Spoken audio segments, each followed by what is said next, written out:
আসসালামু আলাইকুম ওয়া রাহমাতুল্লাহি ওয়া বারাকাতুহু। ইন্নাল হামদালিল্লাহি নাহমাদুহু ওয়া নাস্তাঈনুহু ওয়া নাস্তাগফিরুহু ওয়া নু'মিনু বিহি ওয়া নাতাওয়াক্কালু আলাইহি ওয়া নাউযু বিল্লাহি মিন শুরুরি আনফুসিনা ওয়া মিন সাইয়্যাতি আ'মালিনা। من يهده الله فلا مضل له ومن يضلل فلا هادي له وأشهد أن لا إله إلا الله وحده لا شريك له وأشهد أن سيدنا ومولانا محمدا عبده ورسوله. أما بعد فقد قال الله تبارك وتعالى في القرآن المجيد: أعوذ بالله من الشيطان الرجيم. بسم الله الرحمن الرحيم. إن الذين يغضون أصواتهم عند رسول الله أولئك الذين امتحن الله قلوبهم للتقوى لهم مغفرة وأجر عظيم. آمنت بالله صدق الله مولانا العظيم وبلغنا رسوله النبي الأمي الكريم ونحن على ذلك لمن الشاهدين والشاكرين والحمد لله رب العالمين. সম্মানিত উপস্থিতি, আল্লাহ পাক রব্বুল আলামিনের দরবারে লাখো কোটি শুকরিয়া যে আল্লাহ তাআলা আমাদেরকে অসংখ্য নিয়ামতের মধ্যে ডুবিয়ে রেখেছেন, আমাদের হাজারো নাফরমানির পরেও। এই জন্য মহান আল্লাহর দরবারে শুকরিয়া আদায় করছি, আলহামদুলিল্লাহ। আহলুস সুন্নাহ ওয়াল জামাআতের আকীদার মতে দুনিয়াতে যত মানুষ এসেছেন, সামনে আসবেন কিয়ামত পর্যন্ত, সমস্ত মানুষের মধ্যে সর্বোত্তম মানুষ হলেন পয়গম্বর আলাইহিস সালাতু ওয়াস সালাম, অর্থাৎ আল্লাহ তাআলা যাদেরকে নবী বানিয়ে রাসূল বানিয়ে পৃথিবীতে পাঠিয়েছিলেন। এরা হলেন মানুষের মধ্যে মর্যাদার দিক থেকে সবচেয়ে বেশি মর্যাদাপূর্ণ। নবী আলাইহিস সালাতু ওয়াস সালামদের পরে মর্যাদার দিক থেকে মানুষদের মধ্যে সবচেয়ে যারা উন্নত, সবচেয়ে যাদের মর্যাদা বেশি, তারা হলেন নবী সাল্লাল্লাহু আলাইহি ওয়াসাল্লামের সাহাবী যারা ছিলেন, তাদের মর্যাদা আল্লাহ তাআলার কাছে নবীদের পরেই ওনাদের মর্যাদা। তো সাহাবী কাদেরকে বলা হয়? সাহাবী কাদেরকে বলা হয় এটা আমরা সকলে জানি। সাহাবী নামটা শুনলে আমাদের যেহেনে চলে আসে যে সাহাবী কাদেরকে বলা হয়। তারপরে তো একটা সংজ্ঞা আছে। সাহাবী বলা হয় যে ব্যক্তি ঈমানের সাথে নবী আলাইহিস সালাতু ওয়াস সালামকে দেখছেন, হুবহু ওই ঈমানের সাথে মৃত্যুবরণ করছেন। যে ঈমান নিয়ে নবীজিকে দেখছেন, সেই ঈমান নিয়ে আবার মৃত্যুবরণ করছেন, তাকে সাহাবী বলা হয়। কিন্তু যদি এর বিপরীত হয় তাহলে ওনাকে সাহাবী বলা হবে না। যেমন উদাহরণস্বরূপ, একজন ব্যক্তি ঈমানের সাথে নবী আলাইহিস সালামকে দেখছেন, দেখার পরে নাউযুবিল্লাহি মিন যালিক ওই ব্যক্তি মুরতাদ হয়ে গেছেন, ইসলাম থেকে বের হয়ে গেছে। নবী আলাইহিস সালাতু ওয়াস সালামের ইন্তেকালের পরে ওই ব্যক্তির আবার বুঝ আসছে যে আমি তো কাজটা ঠিক করি নাই, ইসলাম থেকে বের হয়ে গিয়েছি। সে আবার ইসলাম গ্রহণ করেছে। তো এই ব্যক্তিকে সাহাবী বলা হবে না। কারণ হলো, উনি যেই ঈমান নিয়ে নবী আলাইহিস সালামকে দেখেছিলেন, সেই ঈমান নিয়ে মৃত্যুবরণ করতে পারেন নাই। মাঝখানে একটা ভেজাল ঢুকে গিয়েছিল, মাঝখানে ওনার ঈমান চলে গিয়েছিল। এই জন্য ওনাকে সাহাবী বলা হবে না। তো সাহাবী বলা হয় যিনি ঈমান নিয়ে নবী আলাইহিস সালামকে দেখেছেন, এবং ওই ঈমান নিয়ে মৃত্যুবরণ করেছেন তাদেরকে সাহাবী বলা হয়। তো নবীদের পরে এই সাহাবায়ে কেরামদের মর্যাদা আল্লাহ তাআলার কাছে সবচেয়ে বেশি। সাহাবায়ে কেরামদের ফজিলতের ব্যাপারে আল্লাহ তাআলা কোরআনে কারীমে অনেক আয়াত নাযিল করেছেন। আল্লাহ রাব্বুল আলামিন কোরআনে কারীমে আমি যে আয়াত আপনাদের সামনে তেলাওয়াত করেছি সূরা হুজুরাতের, সেই আয়াতের মধ্যেও আল্লাহ তাআলা বলেন, ইন্নাল্লাযীনা ইয়াগুদ্দুনা আসওয়াতাহুম ইনদা রাসূলিল্লাহি উলাইকাল্লাযীনা ইমতাহানাল্লাহু কুলুবাহুম লিত্তাকওয়া লাহুম মাগফিরাতুন ওয়া আজরুন কারীম। আল্লাহ তাআলা বলছেন, ইন্নাল্লাযীনা ইয়াগুদ্দুনা আসওয়াতাহুম ইনদা রাসূলিল্লাহ, যারা আল্লাহ তাআলা রাসূলের সামনে তাদের আওয়াজকে ছোট করে, আওয়াজকে নিচু রাখে, তারা কারা জানেন?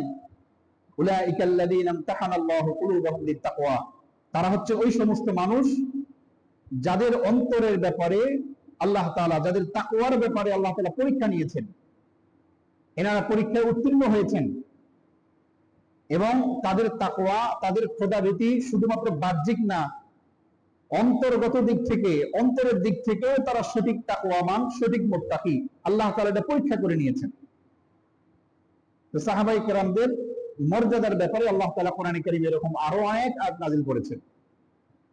অন্য আরেক জায়গায় আল্লাহ তাআলা বলেন, আচ্ছা এরপরে আল্লাহ তাআলা তাদের জন্য পুরস্কারের ঘোষণা করেছেন, লাহুম মাগফিরাতুন ওয়া আজরুন কারীম, যে আল্লাহ তাআলা তাদেরকে ক্ষমা করে দিয়েছেন, ওয়া আজরুন কারীম, এবং তাদের জন্য সম্মানজনক স্থানের ব্যবস্থা করেছেন, মানে জান্নাতের ব্যবস্থা করে দিয়েছেন। তো সাহাবায়ে কেরামদের ব্যাপারে আল্লাহ তাআলা এই আয়াতে দুইটা জিনিস আমাদেরকে বুঝাইলেন, দুইটা ফলাফল বের হলো। একটা হলো সাহাবায়ে কেরামরা মাগফুর, তাদের সমস্ত গুনাহকে আল্লাহ তাআলা ক্ষমা করে দিয়েছেন। নাম্বার 2 হলো আল্লাহ তাআলা তাদের জন্য জান্নাতের ব্যবস্থা করে রেখেছেন। তো সাহাবায়ে কেরামদের মর্যাদা এমনি ভাবে আল্লাহ তাআলা কোরআনে কারীমে ব্যাপকভাবে আলোচনা করেছেন। তো সমস্ত সাহাবায়ে কেরামদেরকে নিয়ে আজকে আমার আলোচনার উদ্দেশ্য না। আজকে আলোচনার উদ্দেশ্য হলো সাহাবায়ে কেরামদের মধ্যে অন্যতম একজন সাহাবী, বিশিষ্ট সাহাবী হযরত ওমর ফারুক রাদিয়াল্লাহু তাআলা আনহু, ওনার জীবনী সম্পর্কে, ওনার ইসলাম গ্রহণ, মৃত্যুবরণ সম্পর্কে, আজকে তার ফজিলত, তার মর্যাদা সম্পর্কে কোরআন হাদিসের দৃষ্টিকোণ থেকে আমরা আজকে একটু আলোচনা শুনবো ইনশাআল্লাহ। কেন হঠাৎ করে হযরত ওমরের জীবনী নিয়ে কেন আলোচনা? বলে যে মুহররম মাসে যেমনি ভাবে হকের পক্ষে থাকার কারণে হযরত হুসাইন রাদিয়াল্লাহু তাআলা আনহু কারবালার ময়দানে নির্মমভাবে তাকে শহীদ করা হয়েছে, ঠিক তেমনি ভাবে এই মুহররম মাসেই আমাদের ইসলামের দ্বিতীয় খলিফা, জান্নাতের সুসংবাদপ্রাপ্ত সাহাবী হযরত ওমর ফারুক রাদিয়াল্লাহু তাআলা আনহু, তাকেও এই মাসে নির্মমভাবে শহীদ করা হয়েছে। কিন্তু এই বিষয়টা আমরা অনেকে জানি না। এবং বিশিষ্ট সাহাবী হযরত ওমর, ওনার জীবনী সম্পর্কে একটু ধারণা রাখা, তার ফজিলত সম্পর্কে ধারণা রাখা একজন মুসলমান হিসাবে আমাদের কর্তব্য, দায়িত্ব।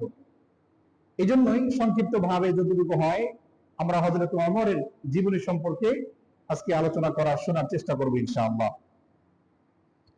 সাহাবায়ে কেরামদের মধ্যে হযরত ওমর ফারুক রাদিয়াল্লাহু তাআলা আনহুর মাকাম, মর্যাদা ছিল আলাদা। কেন? নবী আলাইহিস সালাতু ওয়াস সালামের হযরত ওমরকে বলা হতো মুরাদে রাসূল সাল্লাল্লাহু আলাইহি ওয়াসাল্লাম। মুরাদে রাসূল মানে রাসূলের আকাঙ্ক্ষিত ব্যক্তি। হযরত ওমর ছিলেন রাসূলের আকাঙ্ক্ষিত ব্যক্তি। হযরত ওমরের ব্যাপারে নবী আলাইহিস সালাতু ওয়াস সালাম আকাঙ্ক্ষা পোষণ করতেন যে ওমর যদি ইসলাম গ্রহণ করতো তাহলে কতই না ভালো হতো।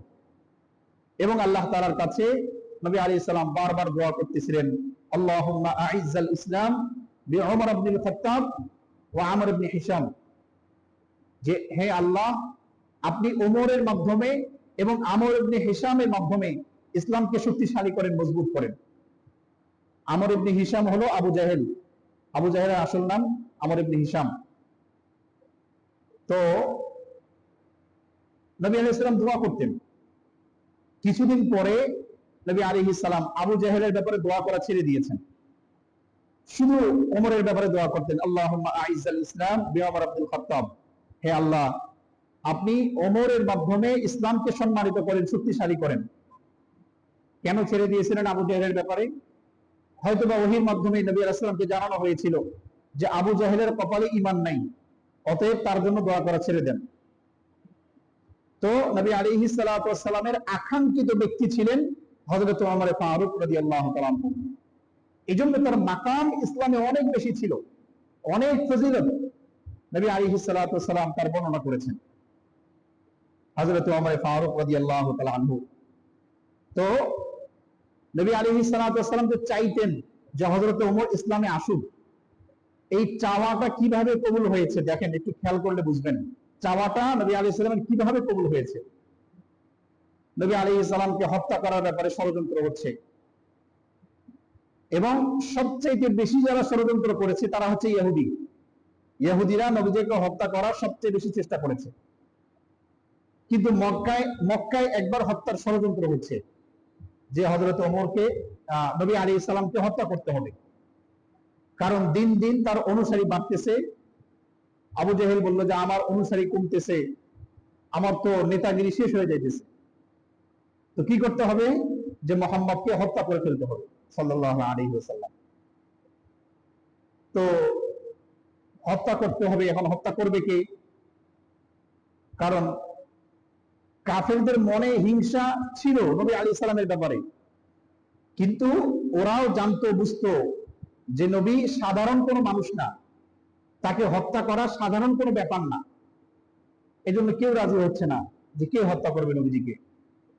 হযরত ওমর সাহসী মানুষ ছিলেন, সুঠাম দেহের অধিকারী ছিলেন। উনি খোলা তরবারি নিয়ে দাঁড়ায় গেছেন, আমি মুহাম্মদকে হত্যা করব। বাস, উনি রওনা হয়েছেন। দারে আরকাম মক্কা থেকে অনেক দূরে একটা পাহাড়ের উপরে একজন সাহাবীর বাড়ি ছিল। সেই সাহাবীর নাম ছিল আরকাম রাদিয়াল্লাহু তাআলা আনহু। ওনার বাড়িতে গিয়ে নবী সাল্লাল্লাহু আলাইহি সাল্লাম তখন আশ্রয় নিয়েছিলেন। ওখানে ইসলামের দাওয়াত প্রচার প্রসার করতেছিলেন সাহাবায়ে কেরামদেরকে নিয়ে। তো হযরত ওমর খোলা তরবারি নিয়ে ছুটছেন দারে আরকামের দিকে, যে নবীজিকে হত্যা করবেন। রাস্তায় একজনের সাথে দেখা। খেয়াল করে দেখেন, আল্লাহ তাআলার মর্জি যদি থাকে একটা, আল্লাহ তাআলা যদি চান যে এইটা হবে, তার সারা দুনিয়ার মানুষ যদি ওটার ভিন্ন কিছু চায় সেটা হবে না।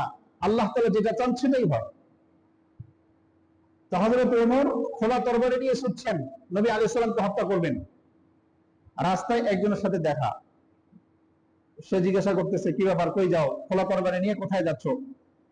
হযরত ওমর বলেন যে মুহাম্মদ সাল্লাল্লাহু আলাইহি ওয়াসাল্লাম ওনার মাথা কাটতে যাই, ওনাকে হত্যা করতে যাই। তো ওই ব্যক্তি বলতেছে, আরে বেটা, তোমার নিজের ঘরের খবর আগে নাও, মুহাম্মদকে হত্যা করতে যাই, নিজের ঘরের খবর আগে নাও, তারপরে না মুহাম্মদকে হত্যা করতে যাবা।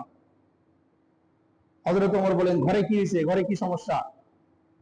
বলে, এই যে তোমার বোন আর তোমার বোন জামাই, তারাই তো ইসলাম গ্রহণ করেছে, নিজের ঘরের খবর নাই, আর তুমি ছুটছো মুহাম্মদকে হত্যা করার জন্য। হযরত ওমরের প্রেস্টিজ লেগে গেছে। বলে, কি রে, নেতার বোন, নেতা হলো কাফের, আর নেতার বোন আর বোন জামাই যদি ইসলাম গ্রহণ করে, তাহলে নেতার মানুষের পক্ষ সব শেষ। এবার আর দারে আর কামের দিকে না, এবার তরবারি নিয়ে ছুটছেন বোনের ঘরের দিকে, নিজের বাড়ির দিকে। নিজের বাড়িতে আসছেন, বোনের বাড়িতে আসছেন, দরজায় ঢোকার আগেই কোরআনে কারীম তেলাওয়াতের আওয়াজ শুনতে পাচ্ছেন, যে ভিতরে কোরআনে কারীম তেলাওয়াত হচ্ছে। কোনো কথা নাই, ঘরে ঢুকছেন, ঢোকার পরে সাথে সাথে হযরত ওমরের বোন, ওনার নাম ছিল ফাতেমা, ওনার স্বামী সাইদ ইবনে যায়েদ রাদিয়াল্লাহু তাআলা আনহু, জান্নাতের যে 10 জন সুসংবাদপ্রাপ্ত সাহাবী ছিলেন তাদের মধ্যে একজন তিনি সাইদ ইবনে যায়েদ রাদিয়াল্লাহু তাআলা আনহু। উনি ছিলেন হযরত ওমরের বোন জামাই। তো ঘরে ঢুকে কোনো কথা নাই, আগে বোন জামাই সাইদ ইবনে যায়েদ রাদিয়াল্লাহু তাআলা আনহুকে বেধড়ক পেটানো শুরু করছে, মেরে রক্তাক্ত করে ফেলেছে। তো স্বামীকে মারতেছে, স্ত্রী দাঁড়া থাকতে পারে না। হযরত ওমরের বোন সামনে গিয়ে দাঁড়িয়েছেন স্বামীকে রক্ষা করার জন্য। তো কোনো কথা নাই, বোনকেও বেধড়ক পিটিয়েছেন, একেবারে বোনকেও পিটিয়ে রক্তাক্ত করে ফেলেছেন। তো হযরতে ফাতেমা, হযরত ওমরের বোন, রক্তাক্ত হওয়ার পরেও তিনি একটা আওয়াজ তুলেছেন হযরত ওমরের সামনে। তিনি হযরত ওমরের সামনে বীরের বেশে জোর গলায় আওয়াজ দিয়ে বলতেছিলেন যে আমাকে কেটে টুকরা টুকরা করা হইতে পারে, কিন্তু আমার ভিতরে যে ঈমান ঢুকছে, যে বিশ্বাস ঢুকেছে, এটাকে বের করা সম্ভব না। আমাকে কেটে কেটে টুকরা করা হইতে পারে, কিন্তু ভিতরে যে বিশ্বাস ঢুকেছে, ভিতরে যে ঈমান ঢুকেছে, এটাকে বের করা কোশ্চিনকালেও সম্ভব না। দেখেন এখানে আমাদের শিক্ষা, এটাই তো ঈমানদারের চাওয়া, এটাই তো ঈমানদারের পাওয়া হবে, যে ঈমান যখন ভিতরে ঢুকেছে, তো সমস্ত বাতিলের সামনে ঈমান কখনো নত হবে না। আমার জীবন চলে যাইতে পারে, আমার দুনিয়ার মাল সম্পদ ইজ্জত সব চলে যাইতে পারে, কিন্তু আমার ঈমানের সামনে আমি কখনো কম্প্রোমাইজ করব না, আমার ঈমানকে আমি কখনো যেতে দিব না। এটা হবে আমার ঈমানের দাবি। এবং ঈমানের দাবি হবে যে হকের পক্ষে থেকে মৃত্যুবরণ করা। ঈমান তো গ্রহণ করেছি এই জন্য যে হকের পক্ষে থেকেই আমি মৃত্যুবরণ করব। তা হযরতে ওমরের দিলে কথাটা খুব জোরে গিয়ে লাগছে। কি বলে রে, এমন কি জিনিস এটা যে তাকে কেটে টুকরা টুকরা করা হবে, তারপরেও সে এটা ছাড়বে না? এটা কেমন জিনিস? তো বলছে যে দেখেন, খেয়াল করেন, নবীর দোয়া কিন্তু কবুল হচ্ছে, নবীর দোয়ার এটা প্রভাব। তো হযরত ওমর বলছেন যে কি জিনিস এটা, আমাকে দেখাও দেখি, আমাকে দেখাও। তো হযরত ফাতেমা বলছেন যে না, এটা তোমাকে দেখানো যাবে না, তোমার এটা স্পর্শ করা যাবে না। বলে কেন? বলে তুমি নাপাক, তোমার শরীর নাপাক, আগে তোমাকে পবিত্র হতে হবে। তা হযরত ওমর বলে যে ঠিক আছে, আমাকে গোসলের পানি দাও, আমি গোসল করে আসি। চিন্তা করে দেখেন, ওমর যে রাগ, যে মেজাজ নিয়ে গিয়েছিল তাদের কাছে, সুঠাম দেহের অধিকারী রাগী মানুষ, তার উচিত ছিল কিসের গোসল দেখা বের করা, আগে দেখি কি এটা জিনিস, এরকম মেজাজ দেখা দরকার ছিল। কিন্তু ওই যে নবীজির দোয়ার প্রভাব পড়ছে, উনি নরম হয়ে গেছেন, উনি গোসল করার জন্য প্রস্তুত হয়ে গেছেন। গোসলের পানি দিল, বাস হযরত ওমর গোসল করলেন। গোসল করার পরে হযরত ওমরের বোন ফাতেমা ওনাকে কোরআনে কারীমের যে আয়াতগুলো ওনারা তেলাওয়াত করতেছিলেন, সেই আয়াত যে চামড়ার উপরে বা কাগজের উপরে লেখা ছিল, সেটা হযরত ওমরের হাতে দিয়েছেন। হযরত ওমর হাতে নিয়ে দেখলেন সূরা তাহা, 16 পারার সূরা তাহা। এই সূরা তাহার অনেক লম্বা, বেশ কিছু আয়াত সেখানে লেখা ছিল। তো হযরত ওমর হাতে নিয়ে তেলাওয়াত করা শুরু করলেন, তাহা মা আনজালনা আলাইকাল কুরআনা লিতাশকা ইল্লা তাযকিরাতাল লিমান ইয়াখশা। এভাবে তেলাওয়াত করতে করতে শেষের দিকে এসে যে আয়াতটা ওনার দিলে সবচেয়ে বড় আঘাত লেগেছে, সেই আয়াতটার মধ্যে যখন আসছে, কি সেই আয়াত? আল্লাহ তাআলা বলছেন, ওয়া আনা আখতারতুকা ফাসতামি' লিমা ইউহা ইন্নানি আনাল্লাহু লা ইলাহা ইল্লা আনা ফা'বুদনি ইন্নানি আনাল্লাহু লা ইলাহা ইল্লা আনা ফা'বুদনি ওয়া আকিমিস সালাতা লিযিকরি। হযরত ওমর যেখানে আয়াত তেলাওয়াত করছেন, আয়াতের অর্থ হচ্ছে আল্লাহ তাআলা বলছেন ইন্নানি আনাল্লাহ, আমি একমাত্র আল্লাহ, লা ইলাহা ইল্লা আনা ফা'বুদনি, লা ইলাহা ইল্লা আনা, একমাত্র আমি আল্লাহ, আমি ছাড়া দুনিয়াতে আর কোনো রব নাই, আর কোনো প্রভু নাই, আর কোনো সৃষ্টিকর্তা নাই, আর কোনো খালিক নাই, মালিক নাই, একমাত্র আমি সৃষ্টিকর্তা, আমি মালিক। ফা'বুদনি, যদি ইবাদত করতে হয়, যদি উপাসনা করতে হয়, আমার উপাসনা করো, আমি ছাড়া অন্য কারো উপাসনা করবা না। এই আয়াতটা হযরত ওমরের দিনের মধ্যে গিয়ে আঘাত লাগছে। হায়, আমি এতদিন কার উপাসনা করে আসতেছিলাম, আমি এতদিন কার সামনে মাথা ঝুঁকাইতেছিলাম, আমি এতদিন কার ইবাদত করতেছিলাম, আমি এতদিন কার কাছে চাইতেছিলাম। এখানেই তো সঠিক কথা বলতেছে, লা ইলাহা ইল্লা আনা ফা'বুদনি, যে একমাত্র তিনিই রব, তার কাছেই চাইতে হবে, তার ইবাদত করতে হবে। হযরত ওমরের দিলে গিয়ে আঘাত লাগছে, তিনি চিৎকার দিয়ে বলে উঠছেন, বোন ফাতেমা, আমাকে কালিমা পড়ে এক্ষুনি মুসলমান বানিয়ে দাও। বাস হযরত ফাতেমা সাইদ ইবনে যায়েদ রাদিয়াল্লাহু তাআলা বলছেন, চলো রাসূলের দরবারে চলো। হযরত ওমরকে নিয়ে আসতেছেন রাসূলের দরবারে, দারে আরকামে তাকে নিয়ে যাবেন। সাহাবায়ে কেরামদের কাছে খবর চলে গেছে যে হযরত ওমর রাদিয়াল্লাহু তাআলা আসতেছেন। সাহাবায়ে কেরামদের মধ্যে একটু ভয় কাজ করতেছে, হায় ওমর আসতেছে, না জানি কি হয়, হ্যাঁ কোন একটা গন্ডগোল সৃষ্টি করে নাকি, কারণ সে তো কাফের। সাহাবায়ে কেরামরা তো জানে না যে তার মধ্যে পরিবর্তন চলে আসছে। সাহাবায়ে কেরামরা একটু ভীত সন্ত্রস্ত হয়ে গেছেন। হযরত ওমরের পাওয়ার ছিল সমাজে অনেক বেশি।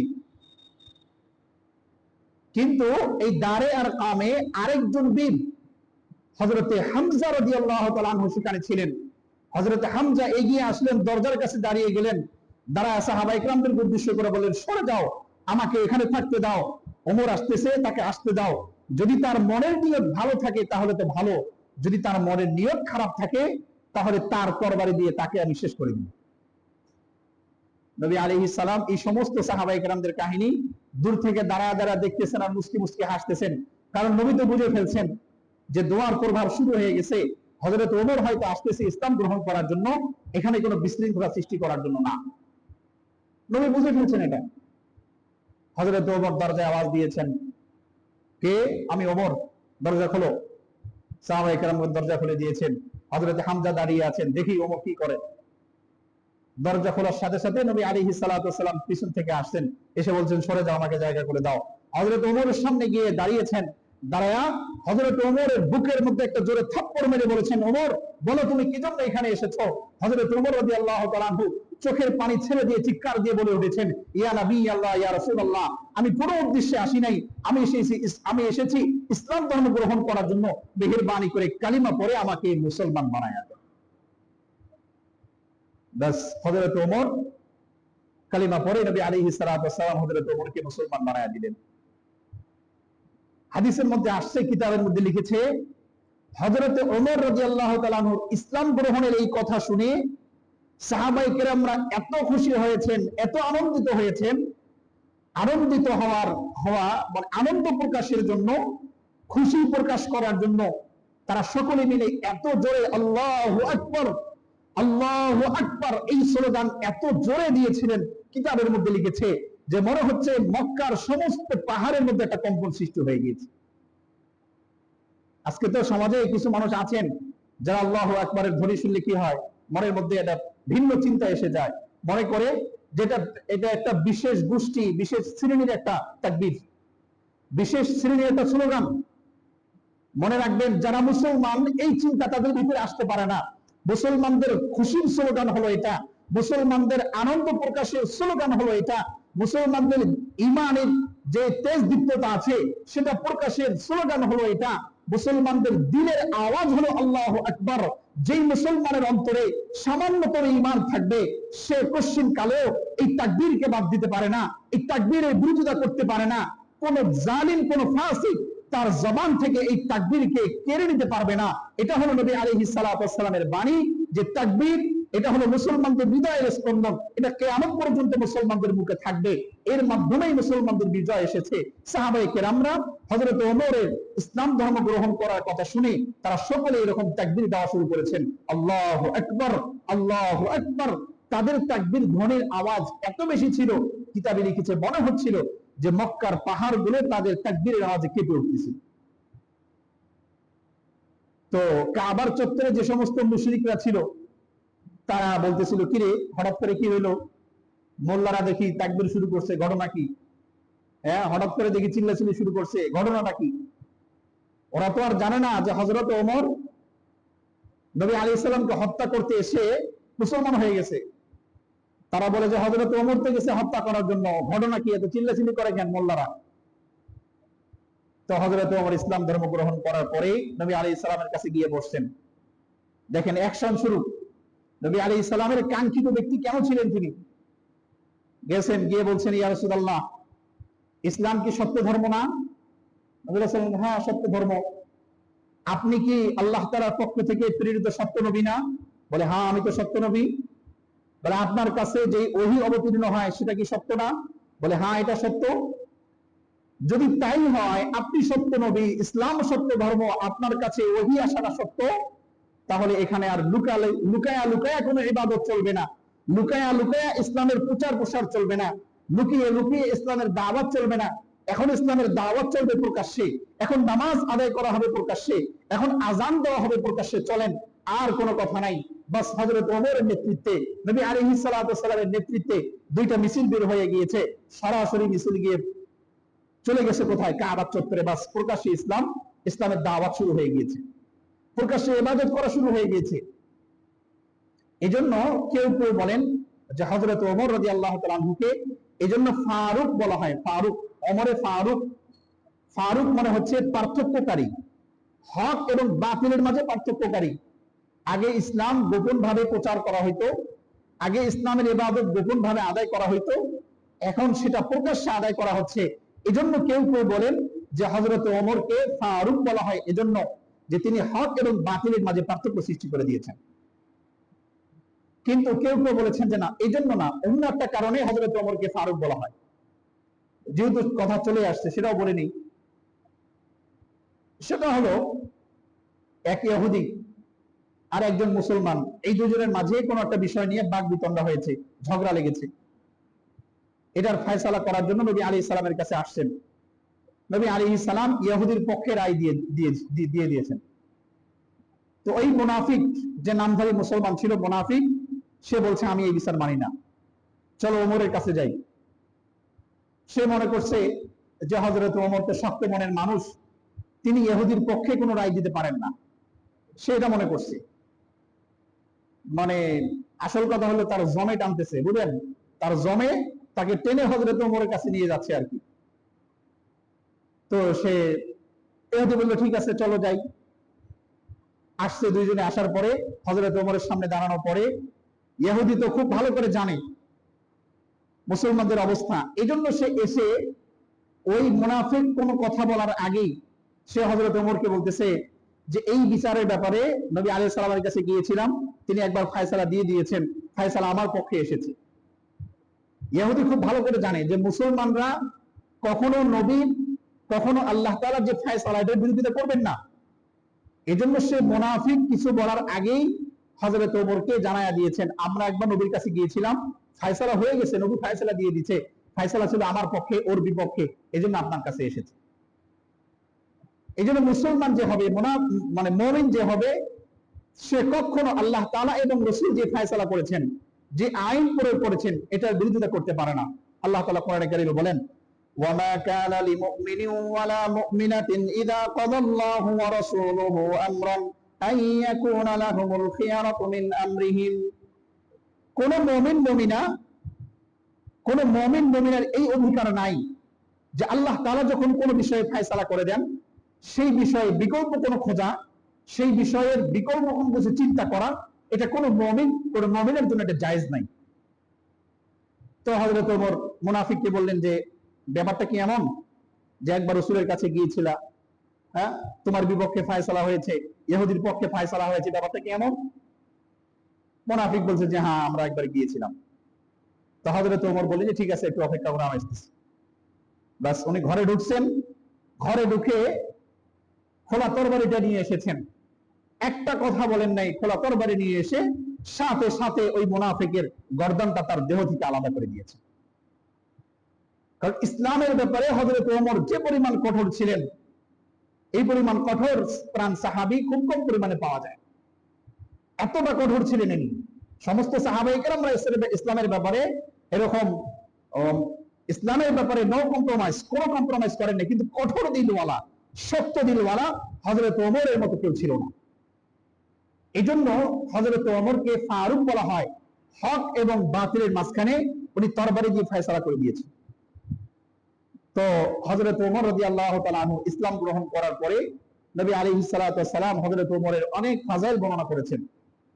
বুখারীর হাদিস, নবী আলাইহিস সালাম বলেছেন যে প্রত্যেকটা উম্মতের মধ্যে এমন কিছু মানুষ ছিল যাদের কাছে ওহী আসতো না, কিন্তু তাদের মনের মধ্যে আল্লাহ প্রদত্ত কিছু কথা আসতো, যেগুলো পরবর্তীতে ওহী হিসেবে নাজিল হতো।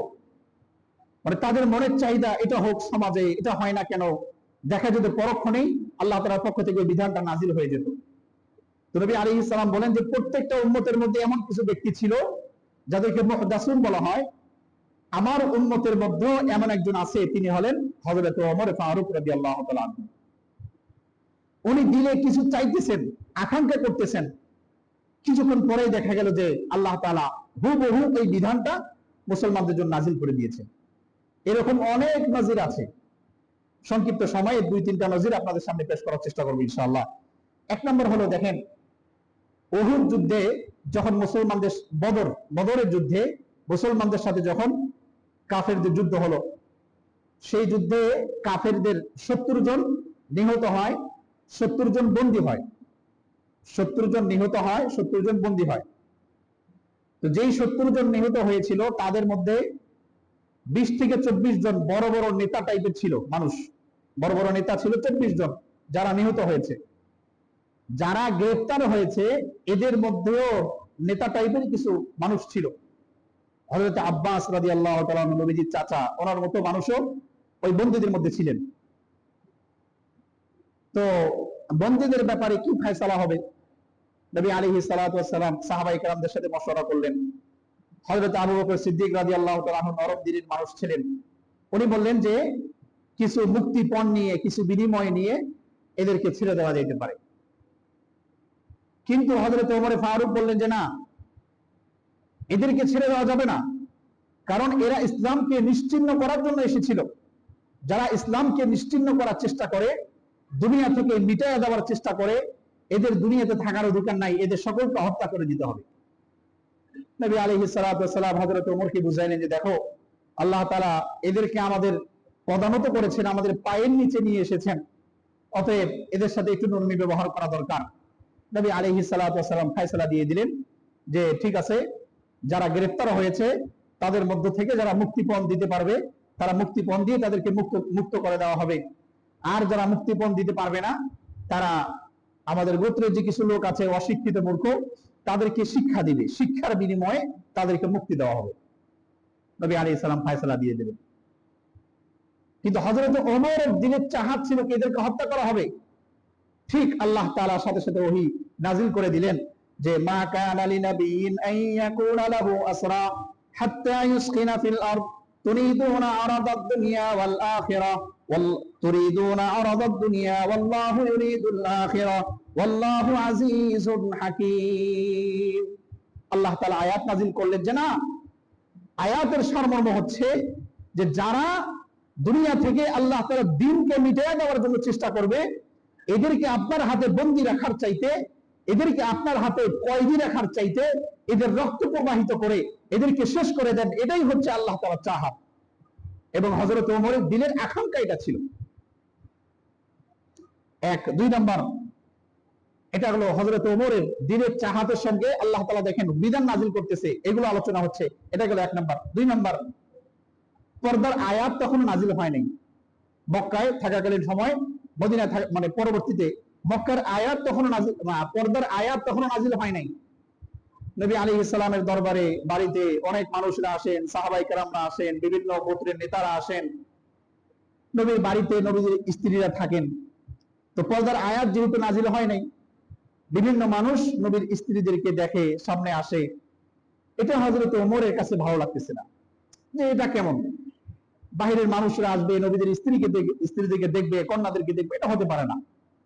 হযরত ওমরের কন্যাও কিন্তু নবীদের স্ত্রী ছিলেন, হযরত হাফসা রাদিয়াল্লাহু তাআলা আনহা।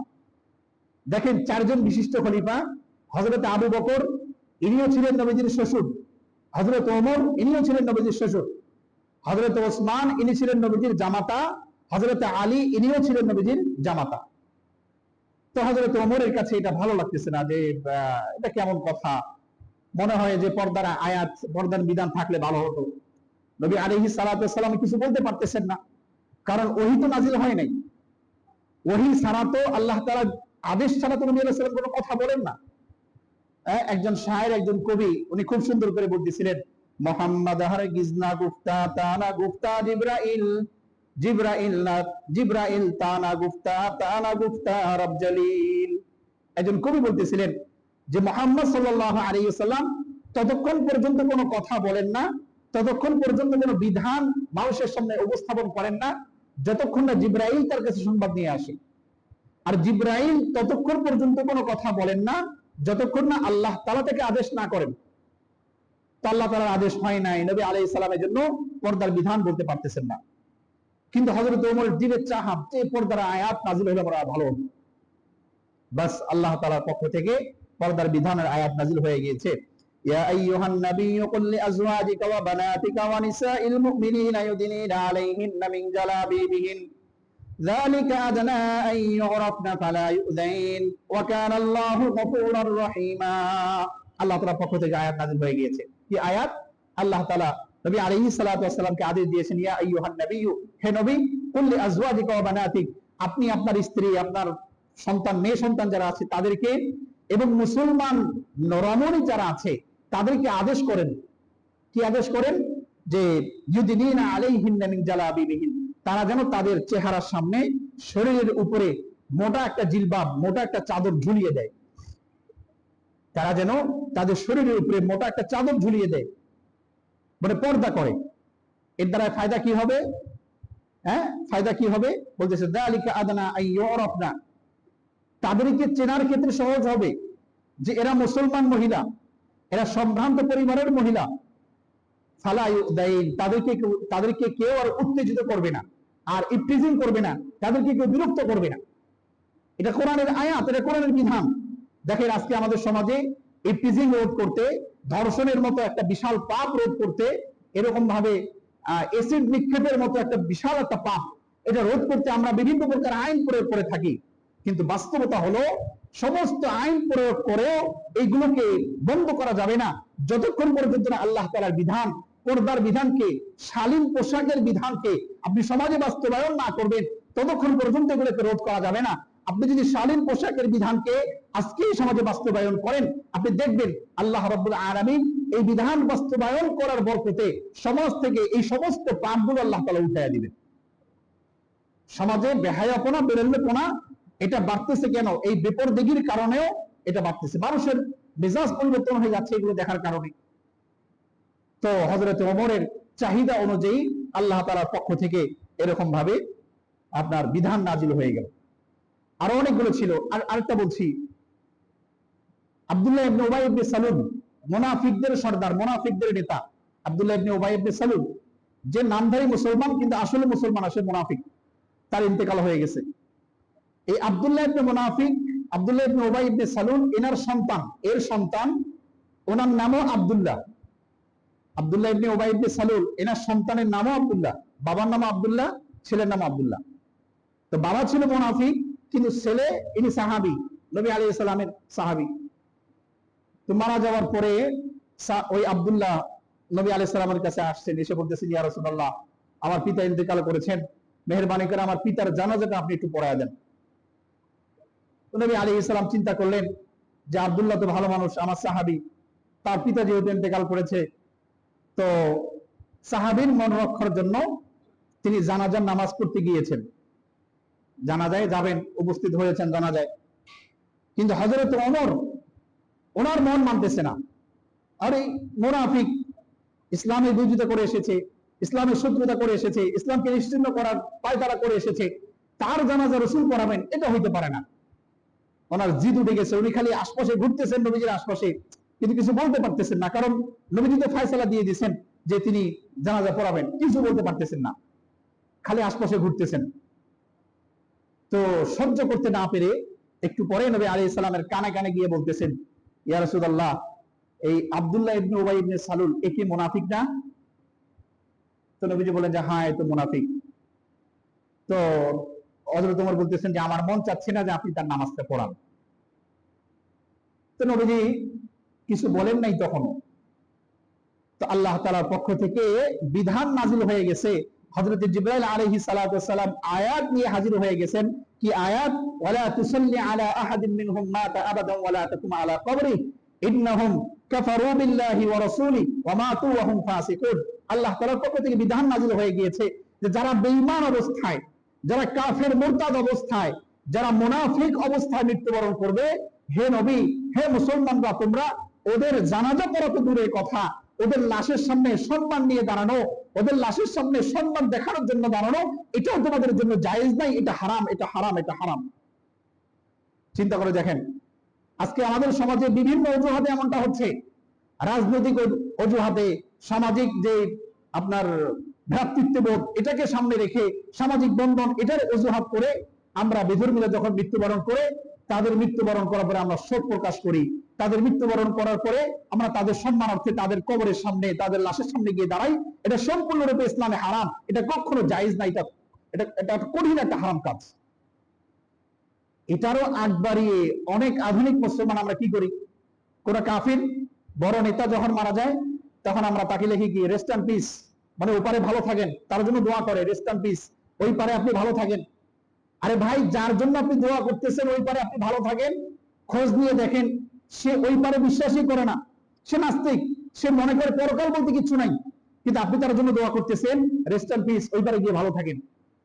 এই জন্য এটা সামাজিক ভ্রাতৃত্ববোধ বলেন, সামাজিক বন্ধন বলেন, রাজনৈতিক অজুহাত বলেন, কোন অজুহাতে কোন কাফের লাশের সামনে গিয়ে দাঁড়ায়া নীরবতা পালন করা, সম্মান প্রদর্শন করা, তাদের জন্য দোয়া করা, ইন্নালিল্লাহ পড়ার সম্পূর্ণরূপে ইসলামে হারাম। তো হযরত ওমর ফারুক রাদিয়াল্লাহু তাআলা দিনের চাহাত অনুযায়ী নবী আলাইহিস সালাতু ওয়াস সালামের কাছে ওহী নাযিল হয়ে গেছে। তো যাই হোক, সময় শেষ। এই হলো হযরত ওমর রাদিয়াল্লাহু তাআলা আনহুর ফাযাইল। নবী আলাইহিস সালাতু ওয়াস সালাম বর্ণনা করেছেন যে নবীর আকাঙ্ক্ষিত ব্যক্তি ছিলেন হযরত ওমর রাদিয়াল্লাহু তাআলা আনহু, এবং হযরত ওমরের দিনের চাহিদা অনুযায়ী আল্লাহ তাআলা বহু বিধান নাযিল করেছেন। এই হযরত ওমর রাদিয়াল্লাহু তাআলা আনহুর মৃত্যুর কাহিনী হলো, শাহাদাতের কাহিনী হলো যে হযরত মুগীরা ইবনে শুবা রাদিয়াল্লাহু তাআলা আনহু একজন বিশিষ্ট সাহাবী, ওনার একজন গোলাম ছিল। এই গোলামের নাম ছিল, মানে চাকর গোলাম, তার কাছে কাজ করত, এর নাম ছিল আবু লুলু। অনেকে বলেন যে এই মাজুসির সন্তান, মাজুসি মানে মূর্তি পূজক, এই মূর্তি পূজক ছিল আবু লুলু। এই আবু লুলু একদিন হযরত ওমরের কাছে মুগীরা ইবনে শুবার নামে বিচার নিয়ে গেছে, গিয়ে বলতেছে যে আমার মনিব, আমার মালিক মুগীরা ইবনে শুবা, সে আমার প্রতি অন্যায় করতেছে, আমি যে পরিমাণ কাজ করি সে আমাকে সেই পরিমাণ পারিশ্রমিক দেয় না। তো হযরত ওমর বললেন, তুমি কি কাজ করো, কি পারিশ্রমিক দেয়? সে বলে, আমাকে পারিশ্রমিক দেয় 2 দিরহাম। তো হযরত ওমর বললেন, তুমি কি কাজ করো, কয়টা কাজ করো? বলে যে আমি 3টা কাজ করি। হযরত ওমর বললেন, যে বেটা, তোমার তো শুকরিয়া আদায় করা দরকার, 3টা কাজের বিনিময়ে তোমাকে দৈনিক 2 দিরহাম করে দেয়, এটা তো অনেক বেশি দেয়। তো হযরত ওমরের এই ফয়সালাটা তার ভালো লাগে নাই। আগে থেকেই তো হযরত ওমরের প্রতি তাদের বিদ্বেষ ছিল, এই ফয়সালাটা তার ভালো লাগে নাই। তো হযরত ওমর তাকে বলতেছেন যে তুমি তো কাঠি স্ত্রী, তুমি কি একটা চাকরি বানাইতে পারো, চাকরি, ভালো চাকরি? তো আবু লুলু বলতেছে যে চাকরি তো বানাইতে পারি, এমন চাকরি বানায়া দিব সারা জীবন মনে রাখবেন, মানুষ সারা জীবন মনে রাখবে। এই কথা বলে সে চলে গেছে। হযরত ওমর কিছুক্ষণ পরে সামনে যারা লোক বসা ছিলেন ওনাদেরকে বললেন যে ও আমাকে, মানে কি বলে বাংলাতে, মানে একটা কি বলে, হিট দিয়ে গেল, মানে আমাকে ভয় দেখিয়ে গেল, থ্রেট দিয়ে গেল আমাকে। দেখেন, অর্ধজাহানের খলিফা, তাকে একজন গোলাম ইশারা ইঙ্গিতে তাকে হত্যা করার ইঙ্গিত দিয়ে গিয়েছে, কিন্তু তিনি কোনো প্রতিশোধ গ্রহণ করেন নাই, পদক্ষেপ গ্রহণ করেন নাই। কেন? কারণ ইসলামের সাথে সম্পৃক্ত এটা কোনো বিষয় না, এটা নিজস্ব ব্যক্তিগত একটা বিষয়। এই জন্য উনি কোনো প্রতিশোধ গ্রহণ করেন নাই। আজকের সমাজের আমাদের যারা নেতা নেত্রী আছেন তাদের সাথে এরকম হলে কি, মানে কি করা হতো আপনি চিন্তা করে দেখেন। তো হযরত ওমর রাদিয়াল্লাহু তাআলা কোনো প্রতিশোধ গ্রহণ করেন নাই। ফজরের নামাজে একদিন আসছেন, ফজরের নামাজে দাঁড়িয়েছেন, পিছন থেকে এই আবু লুলু প্রতিশোধ নেওয়ার জন্য দুই পাশে ধারালো একটা খঞ্জর দিয়ে, বিষাক্ত খঞ্জর দিয়ে হযরত ওমর রাদিয়াল্লাহু তাআলা নাভির উপরে যে পেট, সেই পেটের মধ্যে এমন জোরে আঘাত করেছে, পেটটা চিরে তার নাড়ি ভুঁড়ি সবগুলো বের হয়ে গিয়েছে। হযরত ওমর রাদিয়াল্লাহু তাআলা মাটিতে পড়ে গেছেন। সাহাবায়ে কেরামরা ওই আবু লুলুকে ধরার জন্য অনেক চেষ্টা করেছে। আবু লুলু দুই পাশে খঞ্জর ঘুরায়া ঘুরায়া সে সাহাবায়ে কেরামদের মজলিসকে ভেঙে এরকম, মানে মজলিস থেকে বের হয়ে যাবে, পলায়া যাবে। অনেক সাহাবায়ে কেরাম আহত হয়েছেন। একজন সাহাবী বুদ্ধি করে দৌড় দিয়ে এসে কম্বল দিয়ে তাকে জাপটে ধরেছে। সে যখন বুঝতে পেরেছে তার মৃত্যু অনেক নিশ্চিত, সে এখন মৃত্যুবরণ করবে, সে ওই বিষাক্ত ছুরি দিয়েই নিজে আত্মহত্যা করে সে সেখানে, মানে ইন্তেকাল, সে সেখানে মৃত্যুবরণ করেছে। হযরত ওমর রাদিয়াল্লাহু তাআলা আনহু নারী ভুঁড়ি যখন বের হয়ে গিয়েছে, তিনি মাটিতে পড়ে যাওয়ার পরে সাহাবায়ে কেরামকে জিজ্ঞাসা করতেছেন যে আমার উপরে যে আক্রমণ করেছে সে কে? সাহাবায়ে কেরামরা বললেন, আপনার উপরে যে আক্রমণ করেছে সে হলো আবু লুলু, ইহুদির সন্তান বা মাজুসির সন্তান। হযরত ওমর রাদিয়াল্লাহু তাআলা আনহু আবু লুলুর নাম শুনে শুকরিয়া আদায় করলেন, বললেন আলহামদুলিল্লাহ, যে কোনো মুসলমানের সন্তান কোন লা ইলাহা ইল্লাল্লাহ পড়নেওয়ালা আমার উপরে আক্রমণ করে নাই। এজন্য তিনি শুকরিয়া আদায় করলেন যে আল্লাহ তাআলার সামনে আমি একজন খাঁটি শহীদ হিসেবে উপস্থাপিত হইতে পারবো। কিতাবের মধ্যে আসছে হযরত ওমর রাদিয়াল্লাহু তাআলা বেহুশ হয়ে গেছেন, কিছুক্ষণ পরে হুঁশ ফিরে আসছে। হুঁশ ফিরে আসার পরে আমাদের যেটা শিক্ষা সেটা দেখেন, হুঁশ ফিরে আসার পরে দেখেন যে তার মাথাটা তার সন্তান আব্দুল্লাহ ইবনে ওমর রাদিয়াল্লাহু তাআলা ওনার কোলের মধ্যে আছে।